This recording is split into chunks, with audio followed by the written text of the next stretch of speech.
Hello, fellow students. Let's discuss the another topic of India's balance of payment, that is India's current and capital account. BOP के हमने कुछ component पढ़े थे जिसमें component क्या थे, करंट एंड कैपिटल अकाउंट। तो आज हम पढ़ेंगे कि करंट और कैपिटल अकाउंट की क्या सिचुएशन है इंडिया के अंदर। तो चलिए शुरू करते हैं। सबसे पहले अगर मैं बात करूँ तो ज़्यादातर जो डेवलपिंग कंट्री है ना, उनका करंट अकाउंट डेफिसिट में चल रहा है। करंट अकाउंट के अंदर हमने क्या पढ़ा था, एक तो मर्चेंडाइज एक्सपोर्ट एंड इम्पोर्ट पढ़े थे, इनविजिबल्स पढ़े थे, तो इन ये सारे आते हैं इसके अंदर। और ये इनका डेफिसिट होना, इसका मतलब इम्पोर्ट ज़्यादा कर रहे हैं एंड एक्सपोर्ट हम कम कर रहे हैं, यही मतलब है ना इसका। एक्सपोर्ट हम कम कर रहे हैं एंड इम्पोर्ट ज़्यादा कर रहे हैं, तो वो डेफिसिट में होगा। और अब क्या होगा, हम अपने करंट अकाउंट को बैलेंस करने के लिए एक्सटर्नल रिसोर्सेज को एक्वायर करना शुरू करेंगे। अगर हम एक्सटर्नल रिसोर्सेज को एक्वायर करेंगे तो हमारे ऊपर एक ऑब्लिगेशन क्रिएट हो जाएगी कि हमें वो पे ऑफ करना है। तो इससे क्या होगा, एक्सटर्नल लाइबिलिटीज़ बढ़ जाएंगी किसी कंट्री की, जिसको बाद में हमें क्या करना पड़ेगा, रीपे करना पड़ेगा। और वही रीपे जो है वो क्या कहलाता है, सर्विस करना। उन एक्सटर्नल लाइबिलिटीज़ को रीपेमेंट करना का मतलब होता है उनको सर्विस करना, और इसी को कहा जाता है डेट सर्विस। और अगर मैं डेट सर्विस की बताऊँ तो डेट सर्विस का मतलब होता है एक ऐसी मनी जो कि हमें ज़रूरत होती है रीपे करने के लिए सारी एक्सटर्नल लाइबिलिटीज़ को, that is principal plus interest. मतलब सारी अमाउंट अगर हम पे करें तो वो क्या कहलाता है, डेट सर्विस कहलाता है। इसके ऊपर वर्ल्ड बैंक ने क्राइटेरिया सेट किया था कि जो डेट सर्विस रेशो होना चाहिए ना, वो 3% होना चाहिए किसी भी कंट्री का। अगर उससे ज़्यादा होता है तो इसका मतलब वो कंट्री जो है उसके ऊपर काफ़ी ज़्यादा डेट है। डेट सर्विस रेशो अगर मैं बताऊं तो वो क्या होता है, डेट सर्विस पेमेंट कह सकते हैं हम इसको, divided by export earning. Export से हम जो अर्निंग कर रहे हैं, जो डेट सर्विस यानी डेट की हम रीपेमेंट कर रहे हैं, उससे निकलता है क्या, डेट सर्विस रेशो। तो जो डेट सर्विस रेशो होना चाहिए ना, वो 3% होना चाहिए किसी भी कंट्री का। अगर वो ज़्यादा होता है इसका मतलब क्या होगा कि वो डेट पेमेंट ज़्यादा कर रहे हैं, और अगर वो डेट पेमेंट ज़्यादा कर रहे हैं इसका मतलब क्या है, वो कंट्री जो है वो सेवरली इंडेप्टेड है, मतलब बहुत ज़्यादा उस पर क्या है, बहुत ज़्यादा डेट है उस कंट्री पर।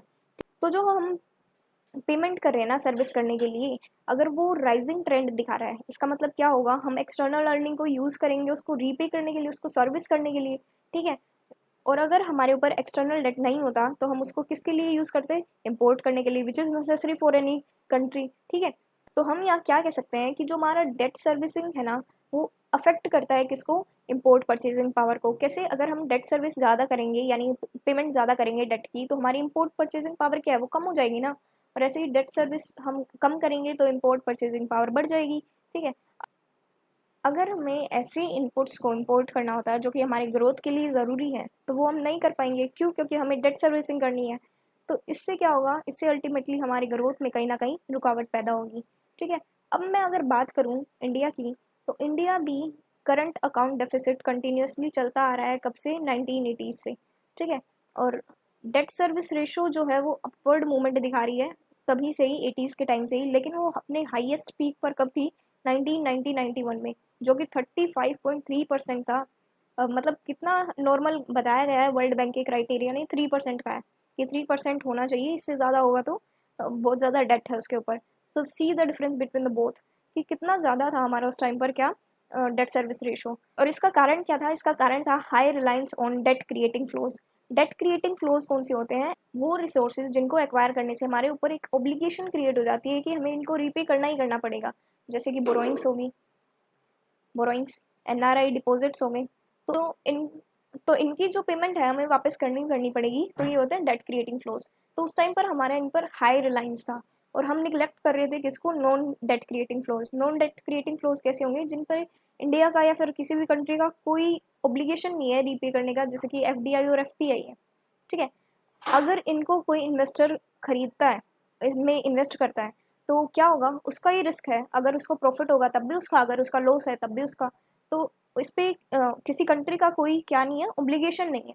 तो ये होते हैं नॉन डेट क्रिएटिंग फ्लोज। तो ये जो है निगलेक्ट हो रहे थे उस टाइम पे, इस वजह से क्या है, इस वजह से हमारी डेट सर्विस रेशो जो है काफ़ी इंक्रीज हो रही थी। तो इसको देखते हुए इंडिया की गवर्नमेंट ने स्टेप्स लेना शुरू करा, और जो हाई लेवल कमेटी थी ना बैलेंस ऑफ पेमेंट की, उसने रिकमेंड किया कि जो CAD टू GDP रेशो होना चाहिए ना किसी भी कंट्री का, वो 1.6% होना चाहिए। अब इसको समझने से पहले हम एक पॉइंट पढ़ते हैं। वो पॉइंट क्या है कि जो साइज होना चाहिए करंट अकाउंट डेफिसिट का वो हम सस्टेन कर सकते हैं, वो हम रेगुलेट कर सकते हैं अपने अकॉर्डिंग बिना एक्सटर्नल डेट को लिए। वो कैसे?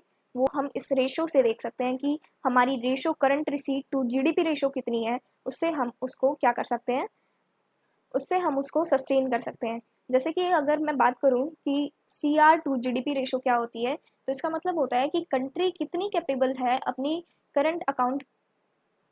करंट पेमेंट करने के लिए एंड एक्सटर्नल डेट की सर्विस करने के लिए कितनी कैपेबल है, ये रेशो ये दिखाती है। अगर ये रेशो में राइज दिख रहा है हमें, तो हम क्या कर सकते हैं, तो हम अपनी CAD टू जीडीपी रेशो बढ़ा सकते हैं बिना एक्सटर्नल डेट लिए। और क्यों बढ़ा सकते हैं? अगर हमारे पास ज़्यादा पेमेंट करने के लिए कैपेबल होगी कंट्री और ज़्यादा हम एक्सटर्नल डेट की सर्विस कर पाएंगे, तो उसका क्या मतलब है कि हम जो है करंट अकाउंट डेफिसिट को बैलेंस करने के कैपेबल हैं बिना एक्सटर्नल डेट लिए। ठीक है, तो इसका ये मतलब है। तो ये जो है रिकमेंड किया था कि high level committee of balance of payment ने कि वो जो current account deficit to GDP ratio होनी चाहिए ना, वो कितनी होनी चाहिए? 1.6। और अगर मैं करंट की बात करूँ 2022 में इंडिया की जो CAD टू जीडीपी रेशो थी ना, मतलब current account deficit to GDP ratio, वो है 1.5%। नियर अबाउट ही है इंडिया की, क्योंकि 1.6 रिकमेंडेड है और इंडिया के 1.5 है। सो ये जो है ये बताया था high level of committee of balance of payment ने कि इतनी होनी चाहिए CAD टू जीडीपी रेशो। उसके बाद क्या हुआ, 1991 में जो क्राइसिस हुए थे काफ़ी ज़्यादा, क्या हुआ था कि इतना ज़्यादा डेट सर्विस रेशो बढ़ गया था। उससे 1991 में गवर्नमेंट ने रिफॉर्म्स को लॉन्च किया।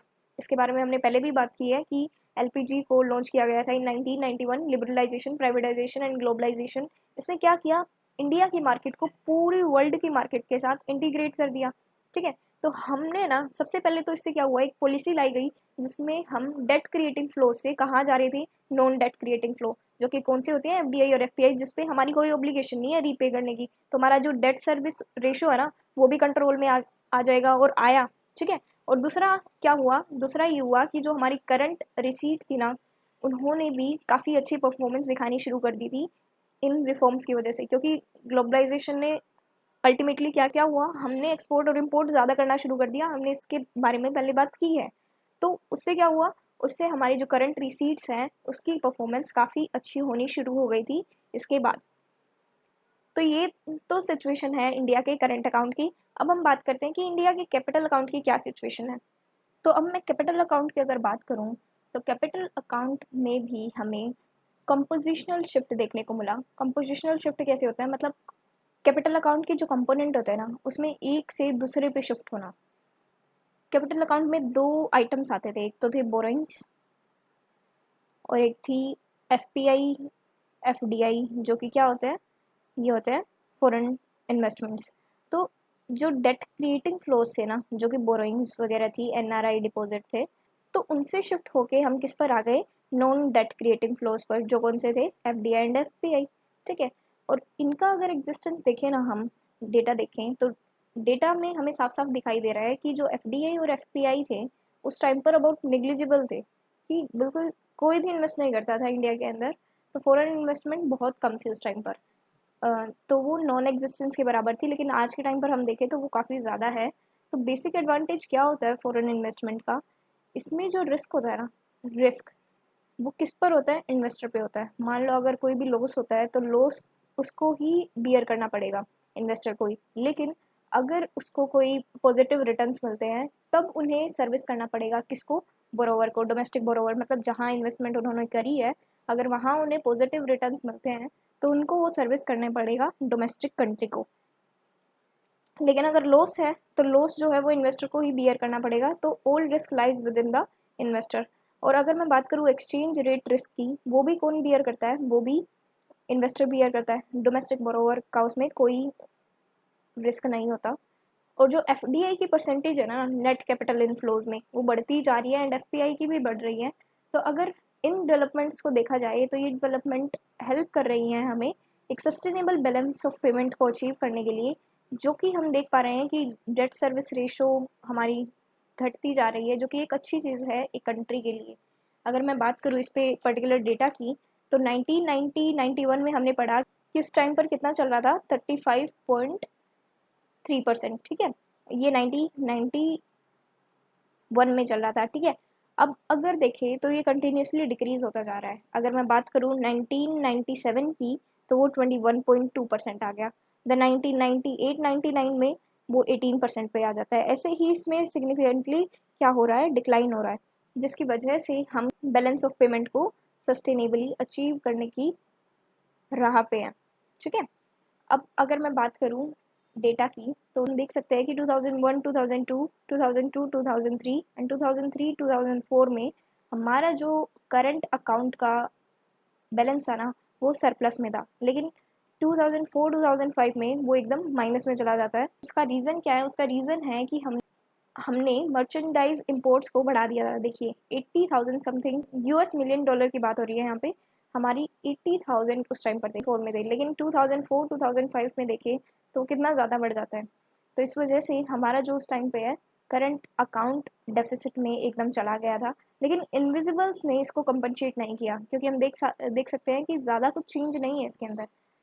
जितना चेंज इसके अंदर आया उतना चेंज इसके अंदर नहीं आया।